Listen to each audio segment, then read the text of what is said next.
Unidad número 10, dinámica de movimiento y rotación. Vean, nosotros ya habíamos empezado este capítulo, ¿se acuerdan? Eso le salió en el primer examen, el capítulo de rotación, cuando vimos movimiento circular uniforme y movimiento circular uniformemente acelerado. Vimos las variables, ¿se acuerdan? Vimos que existía una alfa, aceleración angular, un omega, velocidad angular. Vimos que la dirección la usábamos con la regla de la mano derecha. Vimos al inicio que la rotación estaba descrita, o lo vamos a ver, mediante un producto cruz. Entonces, hoy vamos a continuar el capítulo, es decir, vamos a ver el capítulo 9, pero la sección 4 y 5, y luego nos vamos a pasar al capítulo 10. Entonces, continuemos. Entonces, vean, sección 9.4 de el capítulo 9 de rotación del libro. Vamos a hablar de energía de movimiento de rotación. Por ahora, chicos, la energía cinética que ustedes aprendieron es energía cinética de traslación. Un objeto que pasa de un lugar a otro. Pero si el objeto rota, entonces va a tener una energía cinética de rotación. Es decir, la energía cinética total va a ser, en el caso de que rote y se traslade, va a ser una energía cinética de traslación más una energía cinética de rotación. Entonces, profe, eso quiere decir que ahora nos pueden preguntar conservación de energía con rotación. Exacto. Ajá. Entonces vean cómo vamos a mezclar absolutamente todo. Lo bonito de este capítulo es que ustedes pueden elegir resolver muchos ejercicios o por energía o por suma de fuerzas de Newton o por algo llamado momento angular, que es la parte final del capítulo. Entonces, recuerden, lo vimos en las primeras semanas del curso, un cuerpo rígido. Un cuerpo rígido es un sistema de partículas de las cuales las distancias relativas entre ellas no cambian. ¿Se acuerdan? Por ejemplo, el cuadrado este. Las distancias relativas no cambian.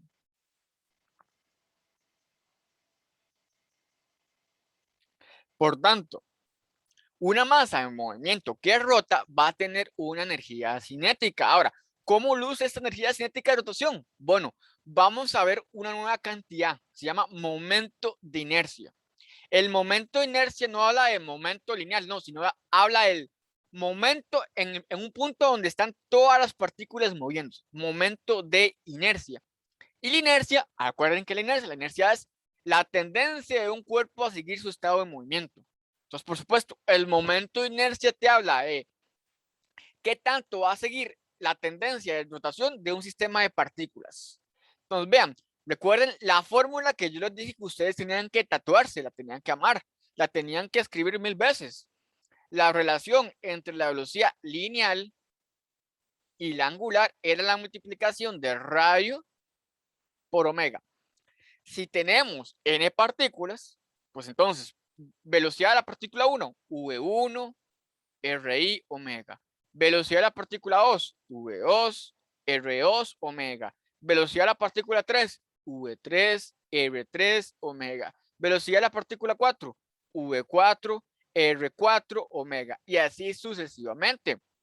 Entonces, por supuesto, para n partículas, la fórmula es VI es igual a R sub I por omega, donde I es un subíndice donde voy sumando para n igual 1, n igual 2, n igual 3, etcétera, etcétera.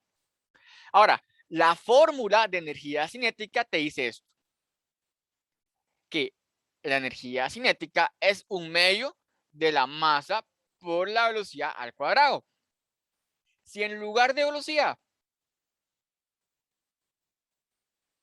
pongo esto, vean que obtengo esto claramente. Entonces, ahora voy a extender esa expresión, es decir, voy a hacer una suma para n partículas. Entonces sería, para la partícula 1, un medio de la masa 1 por el R1 cuadrado por omega al cuadrado. Partícula 2, un medio de la masa 2 por el R2 cuadrado por omega 2. Partícula 3, así sucesivamente hasta el infinito según el número de partículas que tenga mi sistema. Entonces quiere decir que la energía cinética de rotación es igual a un medio de la masa por R y cuadrado por omega. Ahora,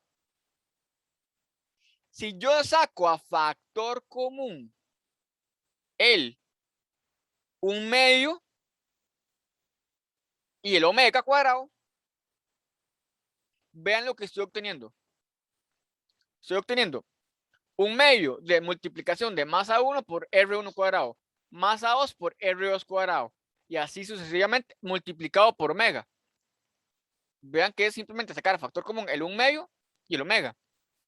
Llego a esta expresión.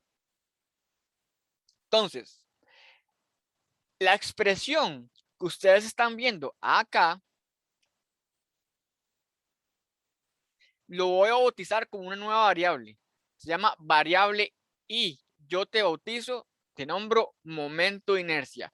El momento de inercia en un conjunto de partículas es simplemente la multiplicación de masas por radios al cuadrado, o mejor dicho, por distancias relativas al cuadrado. Y va a ser un momento de inercia.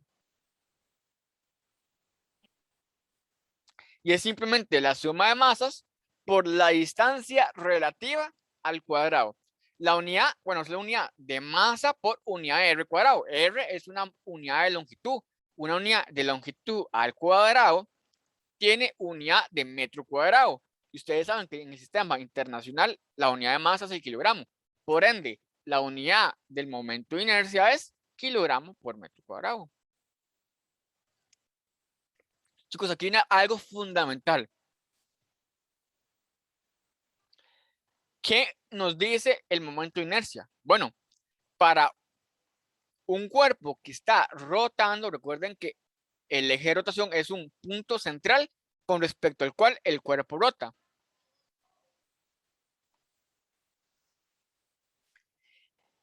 Cuanto mayor sea el eje, sea la distancia del eje a las partículas, mayor va a ser el momento de inercia. Es decir, si yo roto, por ejemplo, ahora con esta, claramente esta va a tener mayor momento de inercia porque la distancia relativa es mayor que esta. El momento de inercia entonces depende de qué tanta masa tiene el sistema de partículas y que también qué tanta distancia relativa hay de un eje a una partícula específica.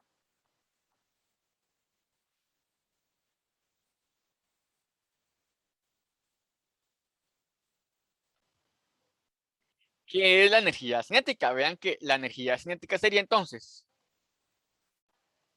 un medio de esa cantidad nueva llamada I por omega cuadrado. Oficialmente ya saben calcular energía cinética de rotación. La energía cinética de rotación es simplemente un medio del momento de inercia por velocidad angular al cuadrado. Entonces voy a hacer una analogía. Esto es rotación, traslación. Un medio de la masa por la velocidad al cuadrado. Hagan el relativo. El momento de inercia es como si fuera el relativo de la masa. Recuerden, de hecho, la masa, y lo habíamos visto en el capítulo de fuerzas, la masa era una medida de la inercia, de qué tanto se va a oponer un cuerpo a cambiar su tendencia de movimiento, o mejor dicho, seguir su tendencia de movimiento. Bueno, el momento de inercia también mide eso, pero para un conjunto de partículas que está rotando. Entonces vean que la ecuación de energía cinética para rotación luce igual, solo que en lugar de M usamos I, y en lugar de omega usamos V. Y otra cosa, la energía cinética, en el caso que un cuerpo rote y se traslade, la energía cinética total va a ser un medio del momento de inercia omega cuadrado, en el caso que esté rotando, más un medio de la masa por la velocidad al cuadrado. Vean, no es una nueva forma de energía, sigue siendo energía cinética. La única diferencia es que simplemente es la suma de energías cinéticas de las partículas individuales que forman al cuerpo rígido en rotación. Algo muy importante, de hecho el libro lo deja claro, por si acaso, no se olviden. Por salud, midan todo en rayones por segundo. Y vean, hay una relación proporcional entre energía de rotación y momento de inercia. Entre mayor sea el momento de inercia, mayor energía cinética de rotación va a haber. Ahora, aquí vienen aspectos fundamentales, aquí donde mucha gente es lo diferente con la traslación. Vean que un sólido, un cuerpo rígido, puede tener muchos ejes de rotación. Por tanto, aquí donde ustedes tienen, y eso es bueno que lo noten, momento de inercia depende del eje de rotación.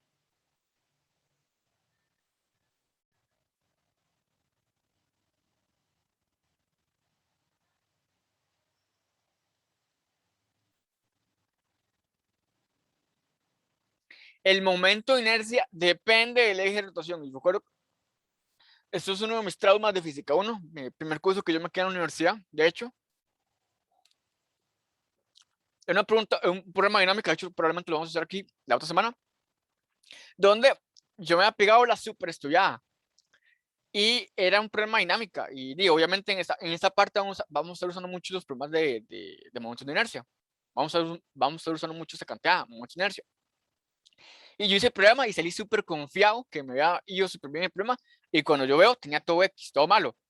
¿Por qué? Porque yo hice el cálculo usando el centro de masa como eje de rotación.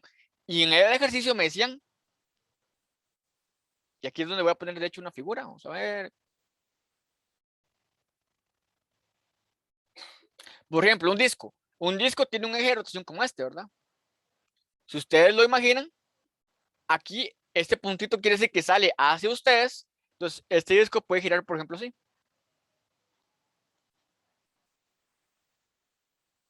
Entonces, claro, yo estaba súper confiado porque yo hice todos mis cálculos acá en este eje. Pero bueno, el eje puede estar acá. Es decir, que el disco más bien gire con respecto a este eje. Entonces vas a ver que el disco hace como, hace unas vueltas todas raras. Imaginen que ustedes martillan este disco acá y el disco se puede mover y ustedes lo impulsan con una fuerza para acá. Obviamente entonces el disco va a moverse todo divertido, ¿verdad? A eso se llama el hecho de pivote, ¿se acuerdan? Bueno, lo vimos en el capítulo 4. Pues no es lo mismo el momento de inercia acá en el centro que acá. Entonces es importante que recuerden esto. El momento de inercia depende del eje, de dónde ustedes lo están calculando. Entonces, por ejemplo, si yo tengo por ejemplo, si yo tengo un eje de rotación, por ejemplo, claramente, si yo giro acá,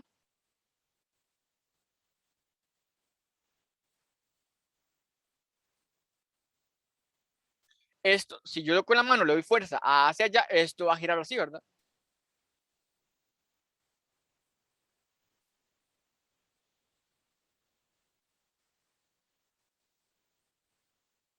Ahora, igual, si lo aplico acá, también va a girar así. ¿Cuál es la diferencia? Bueno, que tengo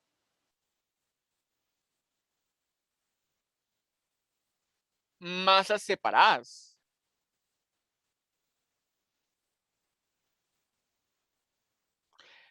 Vean que acá, por ejemplo, las masas están más cercanas. Por ende, las distancias relativas son más pequeñitas. Es decir, el momento de inercia es menor. Por ende, es más sencillo cambiar la tendencia del objeto. Por ejemplo, si yo roto, el cuerpo rota más sencillamente. Ahora, si yo pongo las masas más lejos, vean que la distancia relativa entre este eje y esta partícula y este eje y esta partícula, ojo, recuerden, tiene que ser distancias relativas, eje y masas. Entonces, por ejemplo, vean que, por ejemplo, la distancia relativa de esta masa con este eje es mucho mayor acá que acá. Entonces, claro, mover este objeto me va a ser más difícil porque tiene mayor momento de inercia. Es decir, cambiar la tendencia de movimiento del objeto va a ser mucho más difícil. Entonces, vamos a hacer el ejemplo 9,6 y vamos a ver de momentos de inercia para sólidos.